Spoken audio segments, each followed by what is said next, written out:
जो हमेशा आपको अपमान करते हैं उनका बदला लेना सीखिए। इस परेशानी का कारण ये था कि वह लोगों के द्वारा किए गए अपमान को बर्दाश्त नहीं करता सकता था। जब लोग उसे ताना देते थे और उसका अपमान करते थे तो उन्हें कुछ भी नहीं कह सकता था।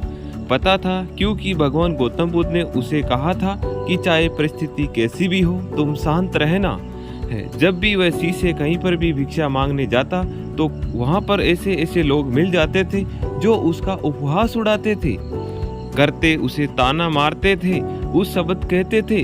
वह कहीं भिक्षा लेने जाता था, बाहर कुछ लोग उसे इतना परेशान करते थे, कहते थे इतने बड़े हो गए हो और अभी भी मांग रहे हो, कहते थे। उसको बहुत बुरा लगता था। उसकी माँ कहता था कि वह पलटकर मन जवाब दे, लेकिन उसमें महात्मा बुद्ध की तब बात याद आ जाती और वो मन मन में कुछ लोगों को ये कहने के बजाय माँ बाप को छोड़कर इस ढोंगी साधु के साथ क्या कर रहे हो, तुम पागल हो चुके हो, तुम्हारी बुद्धि भ्रष्ट हो गई है, तुम अपने जीवन को व्यर्थ में गंवा रहे हो, मजबूत बातों में आकर ये सब कर रहे हो। क्या तुम खुद पर विश्वास नहीं है कि तुम ये क्या कर रहे हो? क्या तुम्हारे पास कोई बुद्धि नहीं है जो तुम दूसरों की बातों में आकर इस तरह से भीख मांग रहे हो? भगवान ने तुम्हें 2 हाथ पैर दिए हैं, कंकर क्यों नहीं खाते? उस सब की बातों से उसी से को बिल्कुल भी अच्छी नहीं लगती थी, पर उसकी बातों का जवाब देना चाहता था। लेकिन वह क्या करे, चाह कर भी उसकी बातों का जवाब तो नहीं दे पाता।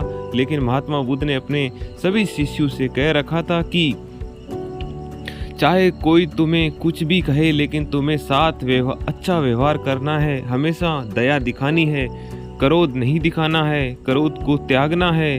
यही महात्मा बुद्ध अपने शिष्यों को कहते थे। लेकिन अगर हमारा कोई अपमान करता है और हमें उन्हें कुछ भी नहीं बोलते तो कुछ भी नहीं कहते, अपमान का कड़वा घूंट हमें अंदर ही अंदर खाता रहता है, हम अंदर ही अंदर दुखी होते रहते हैं। ये विचार हमारे अंदर निरंतर चलते रहते हैं कि उनसे मुझे ऐसा क्या, विचारों का घमासान युद्ध हमारे भीतर चलता रहता है। उसी से का भी ये हाल था। मौन लोगों को मुंह तोड़ जवाब देना चाहता था, लेकिन महात्मा बुद्ध के कहे अनुसार वह कभी भी किसी को भी नहीं कह पाता था। जब भी वो वापस आश्रम लौट कर आता था तो महात्मा बुद्ध ने उसे से देखकर ही समझ लिया था कि कुछ तो बात है जो इस शीशे के अंदर ही अंदर खाई जा रही है। महात्मा बुद्ध से आखिर कौन सी बात छुपी रह सकती है? वह तो आत्मज्ञानी है, वह तो इंसान को देखकर ये बता देते हैं कि उसके दिलों में क्या चल रहा है। उन्होंने उसी से के मन के विचारों को जाना। अपने सभी शिष्यों को अपने पास बुलाते हैं और उनको एक उपदेश देते हैं। उन सभी चीज़ों से कहते हैं कि हमारे विचार बहुत प्रबल होते हैं, ये हमारे विचार सही सकारात्मक, और यही विचार आपको ऊंचाइयों तक ले जा सकते हैं जहां पर तुम जाने की कल्पना करते हो। यदि तुम्हारे विचार नकारात्मक है तो यह आपको पलट में गिरने में भी सक्षम। महात्मा बुद्ध का यह उपदेश सुनकर मन ही मन कहता है कि गुरुदेव, जो भी आप कह रहे हैं वो सारी बातें बेकार है। असली समस्या क्या है ये तो गुरुदेव को भी पता नहीं। लोग तो भी ये नहीं समझते, हमारा आदर नहीं करते, हमारा उपहास उड़ाते हैं, हमें भला बुरा कहते हैं, जबकि गुरुदेव तो हमेशा शांत रहने के उपदेश देते हैं। अब शांत रहने से भला क्या हो सकता है? हमारे साथ रहने से क्या वो हमें ताना मारना बंद कर देंगे? हमें भला बुरा कहते हैं बंद कर देंगे तो यह सब भी ज़्यादा को भला बुरा कहेंगे। पर गुरुदेव को पता नहीं ये बात समझकर क्या आती है। उसी से रोज रोज के तानों से बहुत परेशान मन दुखी हो चुका था। उसकी मन में ये सवाल आने लगा कि शायद भिक्षु मांगे बहुत बड़ी गलती कर दी। वो सोचता है कि आखिर मैं ये अपनी मन की बातें किससे बताऊं, मेरे मन की बात को मन समझेगा। लेकिन उसे ये पता नहीं था कि महात्मा बुद्ध का सभी के ऊपर निरंतर ध्यान रहता है और महात्मा बुद्ध को उसी से की मन की बातें बखूबी पता थी, उसी के मन में क्या चल रहा है। फिर भी महात्मा बुद्ध ने उसी से अपने पास बुलाया और उससे कहा, पुत्र, हमारा मन केवल उन्हीं बातों पर ध्यान देता है जो बातें हमारे दिल पर चोट करती है, हमें कष्ट पहुंचाती है, हमें दुख हुआ तकलीफ देती है। जबकि ऐसे लोग जो हमारे मन को चोट पहुंचा सकते हैं, ऐसे लोगों की संख्या बहुत ही कम है। वह दूसरी तरफ जो लोग हमारा साथ देते हैं, हमें प्रोत्साहित करते हैं, हमारे दुख में हमारे साथ खड़े रहते हैं, ऐसे लोगों की संख्या बहुत ज़्यादा है। लेकिन हमारा मन कभी इस देता है हमारे साथ, हमारे मन केवल उन्हीं चीज़ों पर ध्यान देता है जो हमें मन दुख पहुंचाते हैं, जो हमें भला बुरा कहते हैं। महात्मा बुद्ध की बातें सुनकर इस शिष्य के मन ही मन में सोचने लगा, तो बुद्ध ने उन्हें क्या पता कि हम क्या भिखारी हैं। जब हम दीक्षा मांगने जाते हैं तो लोग हमें भला बड़ा कहते हैं, हमारे अंदर उपवास उड़ाते हैं। ये सब बातें भला बुरा कैसे पता चलेगी? और जब कोई हमें अपशब्द कहता है, हमारा मन करता है, तो हमें क्रोध नहीं आएगा? क्या हमें जवाब नहीं देना चाहिए? मैं सम्मान करने के लिए भिक्षु बना तो था, लेकिन मुझे क्या पता कि सम्मान से ज़्यादा अपमान झेलना पड़ता है, लोगों के ताने सुनने पड़ते हैं। जब ये सारी बातें वह शिष्य अपने मन में सोच रहा था, तब महात्मा बुद्ध उसके मन में चल रही सारी बातें पढ़ रहे थे। वो समझ चुके थे कि शिष्य के मन में क्या चल रहा है। फिर एक दिन महात्मा बुद्ध ने गुस्से से को अपने शिष्य को पास बुलाया और कहा कि पुत्र, आज मैं तुम्हारे साथ भिक्षा मांगने चलूंगा। महात्मा बुद्ध की ये बात सुनकर वह बहुत ही प्रसन्न हुआ और सोचने लगा कि यदि गुरुदेव मेरे साथ चलेंगे तो लोग मेरा सम्मान अपने आप ही करेंगे, और सम्मान के लिए मैं भिक्षु बना था, वह सम्मान मुझे आज मिल जाएगा। इसलिए वह महात्मा बुद्ध के साथ जाने के वो तैयार हो जाता है।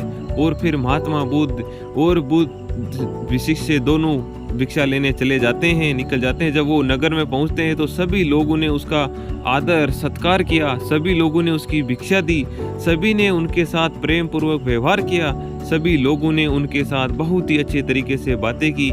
ये सब देखकर इसके मन ही मन में सोचता है कि देखा, जैसे मैंने सोचा था वैसा ही हुआ। क्योंकि महात्मा बुद्ध एक राजा के पुत्र है, इसलिए लोग उनका आदर सत्कार करते हैं, इनको सम्मान देते हैं। जबकि लोग हमारा अपमान करते हैं, हमें अपशब्द कहते हैं। फिर जब महात्मा बुद्ध और वो इससे उस नगर में भिक्षा लेकर निकले तो उसके बाद वह दूसरे नगर में गए। जब वह नगर में पहुंचते हैं तो लोगों ने महात्मा बुद्ध का खूब बना सत्कार किया। जब महात्मा बुद्ध ने जाकर घर में भिक्षा मांगी तो वहाँ के मकान मालिक ने महात्मा बुद्ध का खूब अपमान किया, उसका भला बुरा कहा।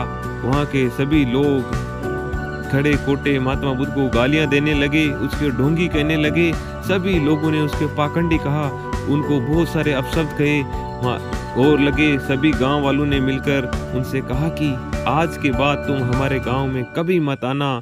लोगों ने इतने सारे अपमान करने के बाद भी महात्मा बुद्ध ने उनको कुछ भी नहीं कहा, वो बिल्कुल शांत रहे। और उसके बाद जाते जाते महात्मा बुद्ध ने सभी को आशीर्वाद दिया और कहा कि तुम सबका कल्याण हो। ये सब देखकर वो उससे बड़ा हास्यचकित हुआ। ये देखकर सोचने लगा कि आज मेरा ऐसा अपमान कभी नहीं हुआ जितना कि गुरुदेव का यहाँ पर हुआ है। और कोई मुझे जरा सा भी कुछ कह दे तो मैं तो क्रोधित हो जाता था कि उत्सारू हो जाता था, लेकिन गुरुदेव तो बिल्कुल शांत रहे, जैसे इनके साथ कुछ हुआ ही नहीं हो।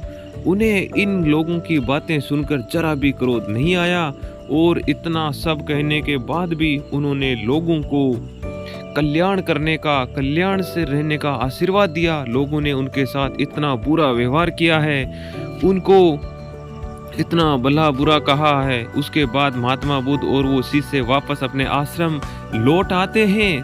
तभी उन्हें महात्मा बुद्ध की तरफ देखा और मन ही मन सोचने लगा, क्या गुरुदेव को अभी भी क्रोध नहीं है? वो लगातार महात्मा बुद्ध की तरह देखता रहा। वो ये सब देखकर बड़ा आश्चर्यचकित था कि इतना सब कुछ हो जाने के बाद भी महात्मा बुद्ध को थोड़ा सा भी क्रोध नहीं आया। वे इतने शांत कैसे? ये तो उसी तरीके से शांत है जैसे वह पहले। उनके मन में भी किसी प्रकार की कोई हलचल नहीं थी। उसके चेहरे पर किसी भी तरह से महात्मा बुद्ध से कहता है कि गुरुदेव आप इतने शांत कैसे? अभी अभी आपको इतना सारे गांव वालों ने अपमान किया, बेइज्जत किया, भला बुरा कहा, आपकी खूब बेइज्जती की, फिर भी आप इतने शांत कैसे हैं? अब हम उसे गांव में कभी नहीं जाएंगे। उस गांव के लोगों का हमें बहिष्कार कर देना चाहिए और उसी गांव में कभी किसी को नहीं भेजना चाहिए। फिर उसी से ही महात्मा बुद्ध को हाथ जोड़कर कहा कि हे गुरुदेव, वहाँ के लोग हमें कभी नहीं समझ सकते, इसलिए हम वहाँ पर कभी नहीं जाना चाहिए। वहाँ के लोग सिर्फ हमारा अनादर करते हैं, हमारा उपवास उड़ाएंगे। वहाँ की हर एक व्यक्ति का बहिष्कार करना चाहिए जो हमारी बातों से सहमत नहीं, भला वहाँ क्यों जाना चाहिए। उसी से ऐसे बातें सुनकर महात्मा बुद्ध मुस्कुराए और उसी शिष्य को अपने पास बिठाया और कहा कि मन को एक व्यक्ति है जो कभी उसका विरोध करती है। यह सुनकर वह शिष्य बोला, बिल्कुल नहीं गुरुदेव, पर परमात्मा बुद्ध कहते हैं कि मान लो कि नीले आकाश में कोई निश्चित रंगों में चित्र बनाना चाहे जिसकी वो कल्पना करता हो तो उसे नीले आकाश में चित्र बना सकेगा। ये सुनकर वो शिष्य भला के गुरुदेव पर सहमत हो गए। ये सुनकर महात्मा बुद्ध ने कहा कि बिल्कुल सही कहा, क्योंकि वो इसी जगह है जिससे वो कभी रंग भर ही नहीं सकता। आकाश में हम सब कुछ दिखाई पड़ता है, लेकिन हकीकत में वह कुछ भी नहीं दिखाई देता। फिर महात्मा बुद्ध ने अपने उसी शिष्य से अगला प्रश्न किया कि मान लो कोई व्यक्ति एक जलती मशाल को लेता है और वह जलती हुई मशाल से नदी में आग लगाना चाहे तो क्या ये संभव है? क्या वो नदी में आग लगा सकता है? महात्मा बुद्ध की ये बात सुनकर वह शिष्य बोला कि गुरुदेव, यह तो संभव नहीं है। यह सुनकर महात्मा बुद्ध ने कहा कि बिल्कुल सही हो, क्योंकि नदी में जलने का गुण नहीं है, क्योंकि नदी तो बुझने का कार्य करती है। इसके बाद महात्मा बुद्ध ने अपने उसी शिष्य को समझाते हुए कहा कि बेटा, जिस तरह से पृथ्वी विरोध नहीं करती और आकाश पूरी तरह से स्वस्थ रहता है, नदी अग्नि से प्रभावित नहीं होती, उसी प्रकार यदि कोई हमारा अपमान भी करे दे तो तुम्हारे साथ बुरा व्यवहार भी करे या तुम्हारा कोई न्याय नहीं करे तो तुम्हें अपने विरोधियों के प्रति मैत्री भाव बनाए रखना चाहिए। तुम्हारा मन पृथ्वी की तरह दृढ़ होना चाहिए, आकाश की तरह स्वस्थ होना चाहिए और नदी की तरह गंभीर। जब तुम्हारे मन में करुणा का भाव आएगा, बनाए रखते हो, तो कोई भी तुम्हारे मन को विचलित नहीं कर सकता, चाहे फिर सामने परिस्थितियां कैसी भी हो, चाहे कोई कितना भी तुम्हें अपने शब्द में क्यों ना कहे, चाहे कोई तुम्हारा कितना ही अपमान क्यों ना करे।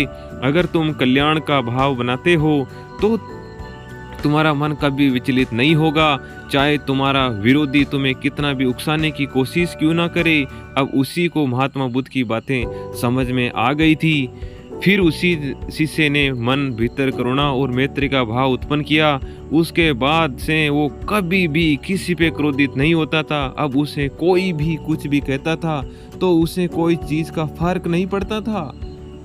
दोस्तों, उसी के मन में समझ लिया। आप लोग नहीं समझ कर कि यह बात हमारे जीवन में सही है या फिर नहीं।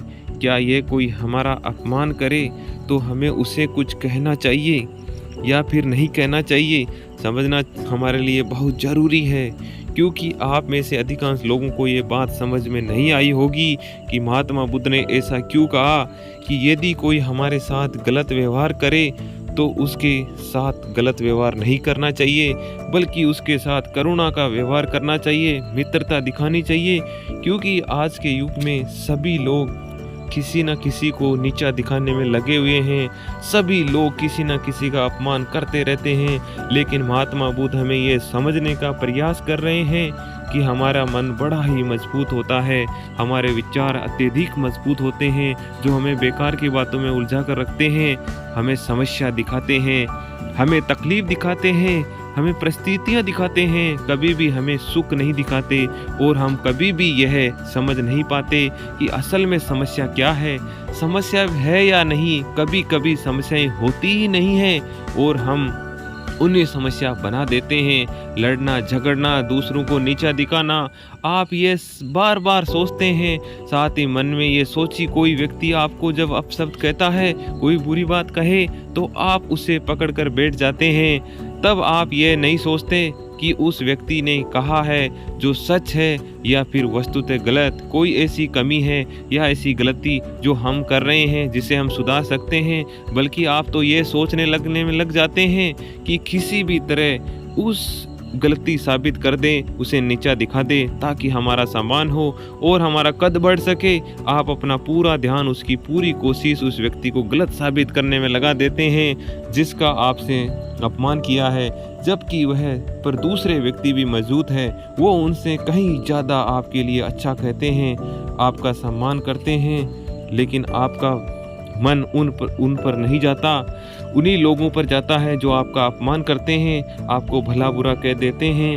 आप अपना पूरा जीवन कुछ पाने के लिए लगा देते हैं, उसी के लिए भाग दौड़ करते रहते हैं, लेकिन आप अपना मन क्या चाहते हैं इस बात का पता कि नहीं होता आपको। और आपका ये कारण होता है, आपका मन हमेशा ही आपसे कुछ ना कुछ कहता रहता है, आपको बहकाता रहता है, आपको तरह तरह की बातें कहता रहता है, आपको हमेशा व्यस्त रखता है। आपका मन चाहता है कि आप केवल उनके बारे में सोचे, वो जो दिखा रहे हैं केवल उन्हें देखे, वह सोचे। आपका मन कभी भी आपको ये सोचने नहीं देता कि यह दुनिया हमें जितनी ऊंची है वह उनसे अधिक सुंदर है, या फिर आपकी जो समस्याएं हैं वो कितनी तकलीफदेह हैं, उनका समाधान शांति में हो सकता है, लेकिन हमें दूसरों पर निर्भर रहते हैं। हम अपनी समस्याओं के लिए किसी ऐसे व्यक्ति की तलाश करने में लगे रहते हैं जो समस्याओं का समाधान करते हैं, हमारी मुश्किलों का हमें किसी ऐसे हाल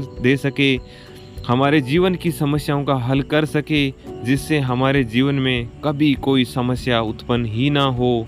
लेकिन आप अपने आप में एक साथ जरूर पूछना, क्या वास्तव में कोई ऐसा व्यक्ति है जो आपकी सभी समस्याओं को दूर कर सके। आपने अपने आसपास, अपने समाज में देखा ही होगा कि हर व्यक्ति अपनी अपनी समस्याओं से जूझ रहे हैं, उनका हाल निकालने का प्रयास कर रहे हैं। आपकी कोई भी ऐसा व्यक्ति नहीं मिलेगा जिसके जीवन में कोई समस्या ना हो। यदि आपके जीवन में सच आपको इसी समस्याओं का हल चाहिए तो आपको अपने मन को शांत रखना होगा, तभी आप किसी समस्या का समाधान कर सकते हैं। क्योंकि व्यक्ति शांत है, जिसका मन पूरी तरह शांत है, वो इस बात को जानता है कि समस्याओं का अंत है ही नहीं। ये समस्याएं हमारे जीवन को मजबूत बनाती है, जिससे हम अपने आने वाले समय को और भी ज़्यादा बेहतर बना सकते हैं। इसलिए समस्याओं को अपने जीवन में बुरे नज़रिए से ना देखो। आप जितनी समस्याओं का सामना करोगे, जितनी समस्याओं का हल निकालोगे, उतने ही आप मजबूत हो जाओगे। आप अपने जीवन को और भी बेहतर बनाते चले जाओगे। आपके जीवन में मुश्किलों से भरा पड़ा, तकलीफों से भरा पड़ा, और हम आपके साथ मन में उलझा सकते हैं, क्योंकि हमारा शांत मन गंभीर और सरल होता है। एक सरल मन हमेशा मित्रता की ओर आगे बढ़ता है, क्योंकि वो जानता है कि करुणा और मित्रता से ही जीवन हमें उद्देश्य को प्राप्त कर सकता है। हम अपने मन को उद्देश्य पाना चाहते हैं, अगर आप उनमें से जो समस्याओं को पीछे छोड़कर आगे भागना चाहते हैं, तो आपके जीवन में हमेशा तकलीफें बनी रहेगी। आप कभी भी उन्हें पीछे नहीं छुड़ा पाओगे। ये समस्याएं, ये परेशानियां हमारे लिए सीधी तरह की कम काम करती रहती है, एक स्टार से दूसरे स्टार तक जाने का काम करती है। बस फर्क इतना सा है कि हम इसे गलत नज़रिए से देखते हैं। हम उन्हीं उलझनों की कोशिश नहीं करते जो वजह से इसे सुलझने की प्रयास करते हैं, ज़्यादा मुश्किल मन लेते हैं। दोस्तों, अगर कोई अपमान करे, आपके दिल को ठेस पहुंचा सके, ये भी सोच लो, ये देखो इस व्यक्ति ने आपका अपमान किया, किस वजह से किया। अगर वह वजह सही है तो आप उसे गलती को सुधारो, और अगर वो वजह गलत है तो चुपचाप रहो, वहाँ से निकल जाओ। क्योंकि अगर आप उसका जवाब दोगे तो वह आपका और भी ज़्यादा अपमान करेगा। क्योंकि मूर्ख कोई इज्जत नहीं होती, उसके मन लगने के इज्जत और भी ज़्यादा खराब होगी। उससे अच्छा है आप उस व्यक्ति को छोड़ दो और वहाँ से चले जाओ। कहते हैं कि आपका जवाब देने की ज़रूरत भी नहीं, क्योंकि सत्य कभी नहीं चुपता। सही को चाहे कितना भी बार कोई कितना ही बुरा ना कहे, आपको इससे कोई फ़र्क नहीं पड़ना चाहिए। इसलिए हमेशा बुरे आदमियों से दूर रहना चाहिए। जो आपकी बुराई करते हैं उनको छोड़कर दूर चले जाना चाहिए। उनको सुनना नहीं चाहिए, उनको जवाब देने की कोई ज़रूरत नहीं है। जय हिंद, जय भारत। चैनल को सब्सक्राइब नहीं किया है दोस्तों, सब्सक्राइब कीजिए। ये हमारा एक प्रयास है जीवन में आगे बढ़ने का। आप भी ऐसे काम कीजिए जिससे जीवन में कुछ सफलताएं मिल सके। ये गौतम बुद्ध की अपने शिष्य को समझाई हुई कहानी थी, जिससे वो अपने जीवन को बदल सके, अपने बदला ले सके, बेइज्जती करने वालों का बदला ले सके। जय हिंद।